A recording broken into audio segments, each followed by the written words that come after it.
All right, now put your thinker on. Think like George Gerbil and Ginger Gerbil were taught to think, and answer these questions. Question number 1.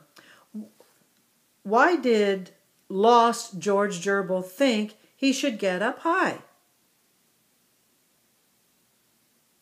That's right. Lost George Gerbil thought he should get up high so that he could see over the grass to find their way home, back to the gerbil cage. Good job. Question number 2. Where did George Gerbil go to try to get up high enough to see? That's right. First, George Gerbil went to the anthill to try to get up high enough to see, didn't he? Good job. Number 3. Could George Gerbil see over the tall grass when he climbed up the anthill? No, you're right. No, George Gerbil could not see over the tall grass when he climbed up the anthill. The anthill just wasn't tall enough, was it? Okay, question number 4. What did Ginger Gerbil ask George Gerbil to do so that George Gerbil could get even higher? Yes, Ginger Gerbil asked George Gerbil to get on her back so that he could get even higher to see over the tall green grass.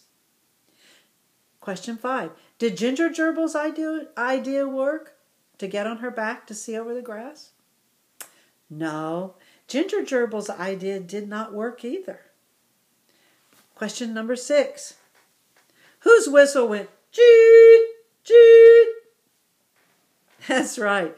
The ant policeman's whistle went cheet, cheet. Don't you just love that noise? All right. Number 7, question 7. What was each of the smiling ants carrying? Yes, each of the smiling ants was carrying a blue piece of luggage. Luggages. That's right. And question 8, where were the ants going? The ants were going to Jelly Mountain. And question 9, what happened to the jars of joyful gerbil jelly that were missing from the gerbil's front porch? That's right. The jars of gerbil jelly had been accidentally jiggled off the porch when the gerbils opened the cage door, and the jelly poured out of the jars and made a mountain of jelly. And who was so happy for the mountain of jelly? That's right, the ants. How did George Gerbil and Ginger Gerbil find their way back home?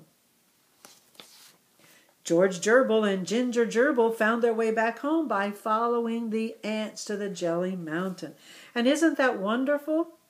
When the jelly jars fell open and the jam and the jelly poured out, that helped the ants be able to feed themselves all winter long. So why did the gerbils make the jelly in the first place? To help needy families, families who needed something. And did the ants need something for winter? Yes, the ants needed food for winter too. So the jelly ended up helping lots of animal friends, didn't it? Good job of listening, my friends. You can be helpful too. All right, now let's work on our vocabulary words, expand our vocabulary. First vocabulary word. What is a clue? Yes, a clue is something that helps you solve a problem, helps you figure something out, right? Number 2, what does stooped mean? When you stoop, you bend over. Good job. And what does itty bitty mean? That's right. Itty bitty means very, very small. Ants are itty bitty, aren't they? Okay. Number 4. Is a jiffy a long time, a long period of time, or a short period of time? When I say, I'll get back to you in a jiffy, that means in a short period of time. Good job. You're right. Right? Number 5. What is luggage? What is luggage? That's right. That's another word for suitcase or backpack. All right. Number 6, vocabulary word number 6. What does imagine mean? When you imagine something, you think about it. Right. Imagine means think. Good. All right. Number 7. When something is delicious, it tastes very good. It's yummy, isn't it? Very good. And our last vocabulary word. What does solved mean? You solved the problem. George Gerbil and Ginger Gerbil solved the mystery of the missing jar of joyful gerbil jelly. What does solved mean? It means you explained it. You figured it out. You learned about it. Good job. My friends, you are such awesome listeners. Haven't you enjoyed the story of George Gerbil and the jolly gerbil jelly? It's been a great story. You are awesome listeners. You are awesome students. Have a most blessed day, my friends. Miss Davis and I, Pastor Stephen, Miss Lily, Elder Gary, we all love you very much. Bye.